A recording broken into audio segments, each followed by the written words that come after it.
lazima tuendelee kuweka roho ya uzalendo mbele tunapofanya biashara zetu. Mheshimiwa Rais amekuwa na shauku kubwa ya kuhakikisha kwamba nchi inajitegemea. Amekuwa na shauku kubwa ya kuhakikisha kwamba tunakusanya rasilimali za ndani ili kuweza kuongeza uwekezaji kutoa huduma za kijamii. Na ili kuweza kumsupport Mheshimiwa Rais lazima tuhakikishe kwamba na sisi tunatimiza wajibu wetu kwa kuhakikisha kwamba tunatoa risiti za EFD kila ambapo tunapokuwa tukipokea pesa za huduma au bidhaa. Lakini pia kwa wananchi ambao wananunua, tunaomba pia tuendelee kumsupport Mheshimiwa Rais kuhakikisha kwamba kila tunapofanya manunuzi basi tunadai risiti za EFD, risiti za kielektroniki. Na kwa kufanya hivyo serikali itapata mapato ambayo mwisho wa siku itatumia mapato hayo kuweza kuwekeza kwenye huduma za kijamii kwa maana ya ujenzi wa barabara, kwa maana ya vituo vya afya, kwa maana ya ujenzi wa mashule, lakini pia kulipa watumishi ambao wanatoa huduma kwa wananchi. Tumia nafasi hii pia kwa namna pekee pia kuwakumbusha wananchi kwamba mwanzo wa mwaka huu kuanzia Januari mpaka mwezi wa 3 ni kipindi ambacho ni kipindi cha makadirio.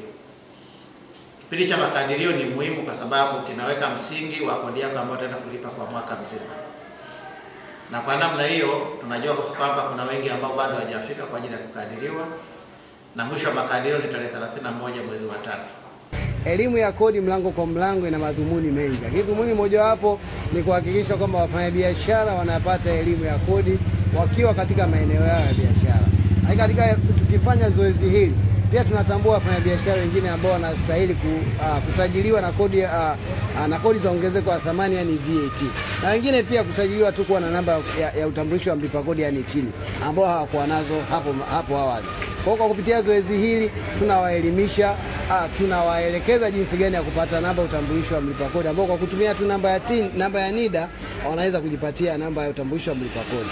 Lakini pia zoezi hili tumetumia fursa ya kusikiliza changamoto za wafanyabiashara, za walipa kodi ambao pia tumeweza kuzitatua, na wengine kuwaelekeza waweze kufika ofisini na kumuona meneja wa mkoa pale ambao kila siku ya Alhamisi meneja ameweka pale siku maalum kwa ajili ya kusikiliza kero na kutatua kero za hawa wafanyabiashara. Niseme tu kwamba zoezi hili la elimu ya kodi mlango kwa mlango litakuwa ni endelevu. Tukitoka mkoa mmoja tunaenda kuanza mkoa mwingine kuhakikisha kwamba wafanyabiashara wa Tanzania wote wanaelimishwa kuhusu umuhimu wa ulipaji kodi. Huko awali kwa nyuma ilipotea kidogo. Na ilipotea kwa sababu ya ile dhana ambayo ilikuwa kichwani kwetu sisi wafanyabiashara ya kuamini kwamba TRA kila anapokuja kutembelea dukani kwako maana anakuja kwa namna ya shari kufunga hiyo biashara yako na hakuna maelewano zaidi ya kutekeleza kile walichokuwa nacho wao. Lakini kwa nyakati hizi sasa tunaona maelekezo ya Mheshimiwa Rais pamoja na kamishna mkuu wa mamlaka ya mapato Tanzania, mwelekeo wao, dira yao, dhamira yao ni kuhakikisha wazi biashara zinakuwa nchini. Zamani nilikuwa nakimbia kwa sababu unalipa kodi nyingi lakini hakuna kinachofanyika.